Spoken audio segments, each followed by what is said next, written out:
نبی اکرم صلی اللہ علیہ وسلم نے ایک مرتبہ 3 دفعہ قسم کھائی، واللہ لا یؤمنو، واللہ لا یؤمنو، واللہ لا یؤمنو، خدا کی قسم وہ شخص مومن نہیں، خدا کی قسم وہ شخص مومن نہیں، خدا کی قسم وہ شخص مومن نہیں۔ واقعہ یہ ہے کہ ہم تصور نہیں کر سکتے کہ صحابہ کیسے لرز گئے ہوں گے، کانپ اٹھے ہوں گے، کون وہ بدبخت ہے، کون وہ شقی ہے جس کے بارے میں اللہ کے رسول 3 دفعہ قسم کھا کر فرما رہے ہیں کہ وہ صاحب ایمان نہیں۔ قیل من یا رسول اللہ، کسی نے ڈرتے ڈرتے پوچھا ہوگا اے اللہ کے رسول کس کے بارے میں ارشاد فرما رہے ہیں؟ اب جواب سنیے، الذی لا یامن جارہ بوائقہ، وہ شخص کے جس کی ایذا رسانی کی وجہ سے، جس کی بدخلقی کی وجہ سے اس کا پڑوسی امن میں نہیں ہے۔ یہ کوئی گناہ کبیرہ ہے؟ آپ کی فہرست میں تو گناہ ہی نہیں، کبیرہ کیا سوال، صغیرہ بھی نہیں۔ زیادہ آپ یہ کہیں گے کہ ذرا بد اخلاقی ہے، کج خلقی ہے، بس اچھا کردار کا معاملہ نہیں ہے، یہ کہیں گے، گناہ کی فہرست میں نہیں آئے گی بات۔ کبیرہ بہت بڑی شے ہے، لیکن اس پر اللہ کے رسول نے 3 دفعہ قسم کھائی، ایمان نہیں ہے، ہرگز نہیں ہے، خدا کی قسم نہیں۔ اب بتائیے ایمان اور عمل علیحدہ ہو جائیں گے کیا؟ یہ ہے مسئلہ جو امام بخاری کے سر پہ ہے۔ اور سنیے، فرمایا حضرت انس ابن مالک نے، یہ روایت جو میں نے آپ کو ابھی سنائی ہے یہ کوئی ایسی ویسی روایت نہیں ہے، متفق علیہ ہے، بخاری اور مسلم دونوں میں موجود، اس سے اونچا درجہ روایت کا ہے ہی نہیں۔ راوی کون؟ ابو ہریرہ رضی اللہ تعالی، ان کی والدہ لے کر حاضر ہو گئیں، یہ بچہ حضور آپ کی خدمت میں رہے گا، آپ کی خدمت کرے گا، آپ کے پاس رہے گا، ٹھیک ہے۔ وہ حضور کے خادم خاص ہیں، جیسے ذاتی کوئی ہوتا ہے معاملات میں مدد کرنے والا، خدمت کرنے والا، وہ ہیں انس ابن مالک۔ چونکہ ان کا تعارف ہو گیا ہے رضی اللہ تعالیٰ عنہ، تو ایک بات پہلے اور سنا دوں، جو بچہ اپنے اس بچپن سے لے کر 9 برس کی عمر تھی جب آئے حضور کے پاس، انتقال کے وقت عمر کتنی ہوگی؟ 19 برس، 10 برس حضور کی خدمت میں رہے۔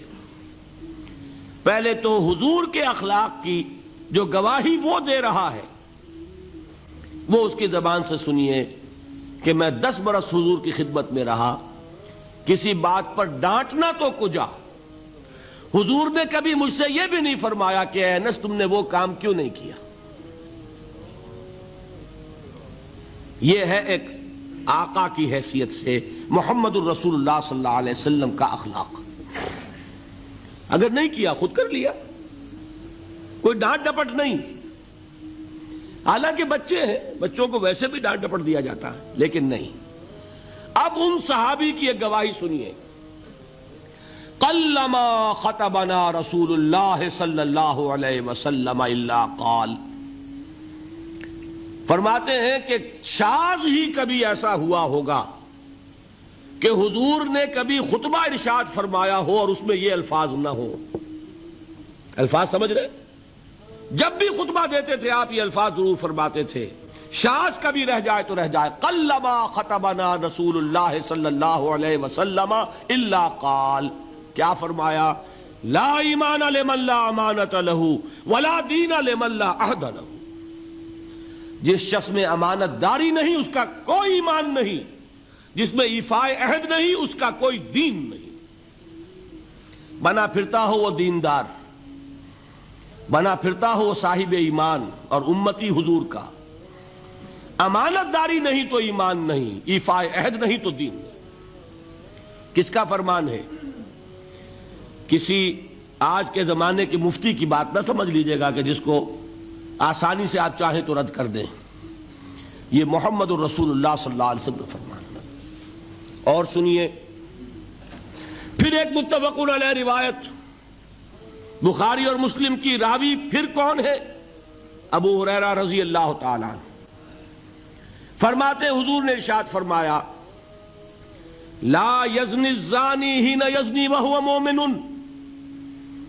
ولا یسرق السارق حین یسرق وہو مومن ولا یشرب الخمر حین یشرب وہو مومن. کوئی زانی حالت ایمان میں زنا نہیں کرتا. کیسے ممکن ہے؟ ایمان ہو اور زنا ہو جائے، پھر وہ ایمان دھیلے کا ہوا؟ کیا قدر و قیمت اس ایمان کی؟ وہ تو اٹھا کر پھینک دینے کی چیز ہے. ایمان اور اخلاق پہ اثر انداز نہ ہو، ایمان اور کردار کو نہ بدلے، ایمان اور عمل کو نہ بدلے تو کس مرض کی دوا؟ پھینکو اٹھا کر. نہیں ممکن کہ ایمان ہو اور زنا ہو، نہیں ممکن کہ ایمان ہو اور چوری ہو. لا یسرق السارق حین یسرق وہو مومن. کوئی چور حالت ایمان میں چوری نہیں کرتا، کوئی شرابی حالت ایمان میں شراب نہیں پیتا. ولا یشرب الخمر حین یشرب وہو مومن. کوئی شراب پینے والا وہ مومن نہیں ہوتا جب وہ شراب پی رہا ہوتا ہے، اس وقت اس کے دل سے ایمان نکل جاتا ہے. اب دیکھیے یہاں کیا میں نے کل بتایا تھا نا، مغالطے کیا ہو گئے؟ مغالطے یہ ہو گئے کہ اس کو سمجھ لیا قانونی بات. یہ قانونی بات نہیں ہے، وہ قانونی ایمان کی بات نہیں ہو رہی، یہ حقیقی ایمان کی بات ہو رہی. قانونی ایمان کی بات ہو تو یہ کافر ہو گیا. پھر کافر نہیں ہے. قانونی ایمان کا دار و مدار قول پر ہے. یہ وہ حقیقی ایمان ہے، قلبی یقین والا ایمان. اس کے بارے میں فرمایا جا رہا ہے وہ دل سے نکل جاتا ہے تو گناہ ہو سکتا ہے. ایک اور حدیث میں حضور نے اس کو اور واضح کر دیا، جب کوئی شخص گناہ کرتا ہے تو ایمان اس کے دل سے نکل کر اور اس کے سر پر منڈلاتا ہے جیسے پرندہ ہو. اگر توبہ کرتا ہے تو واپس لوٹ آتا ہے، توبہ نہیں کرتا تو رخصت ہو جاتا ہے. بتائیے کوئی اشتباہ رہ گیا؟ لیکن خدا کے لیے دو انتہاؤں سے اپنے آپ کو بچائیے. ایک انتہا یہ کہ اس حدیث کی بنا پر آپ کافر قرار دے دیں. یہ غلطی کس سے ہوئی؟ کل بتایا تھا بھائی، کس سے؟ خوارج سے. خوارج سے یہی غلطی ہوئی. وہ فارسی کا ایک مصرع ہے کہ مردی و نامردی قدم فاصلہ دارد. یہ باریک جیسے بال کا سب فرق ہوتا ہے لیکن زمین و آسمان کے نتیجے نکل آتے ہیں. انہوں نے ایسی حدیثوں کی بنا پر یہ فیصلہ کر دیا پھر اگر ایمان نہیں ہے تو کافر ہے. کتنا یہ آسانی سے نتیجہ نکل آیا. ایمان نہیں ہے تو کافر ہے. لا ایمان لمن لا امانت لہو. کوئی شخص امانت میں خیانت کرتا ہے تو اس میں ایمان نہیں ہے، ایمان نہیں ہے تو کافر ہے. کافر ہے تو مرتد ہے، مرتد ہے تو واجب القتل ہے. کہاں سے کہاں بات پہنچ گئی؟ بہت بڑی غلطی، بہت بڑی گمراہی. دوسری طرف ایک ہمارے ہاں اور انداز ہے کہ وہ جنت و دوزخ کے فیصلے اور قیامت کے اور آخرت کے فیصلے بھی قانونی اسلام کی بنیاد پر کرتے ہیں.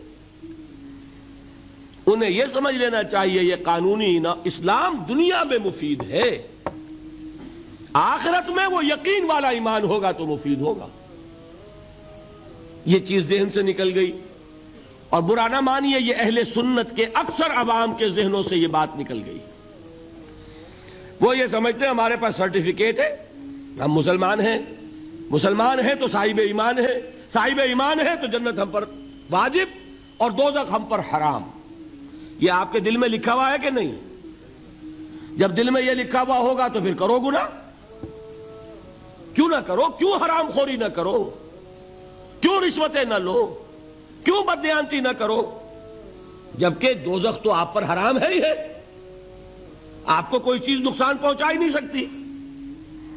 یہ مرجیہ کا عقیدہ تھا اصل میں. یہ دوسری انتہا تھی جو آج اہل سنت کے اکثر لوگوں کے دلوں میں بات بیٹھ گئی، عوام کے اندر، جہلا کے اندر. ان دونوں چیزوں سے بچیے. تیسری ایک غلطی کی اہل تشیع نے. انہوں نے کیا غلطی کی؟ ایمان اور اسلام کے فیصلے دنیا میں کرنے لگ گئے. فلاں مومن تھے، باقی سب مسلم ہی تھے اور باقی سب منافق ہی تھے. یہ فیصلہ کرنے کا کسی کو اختیار نہیں.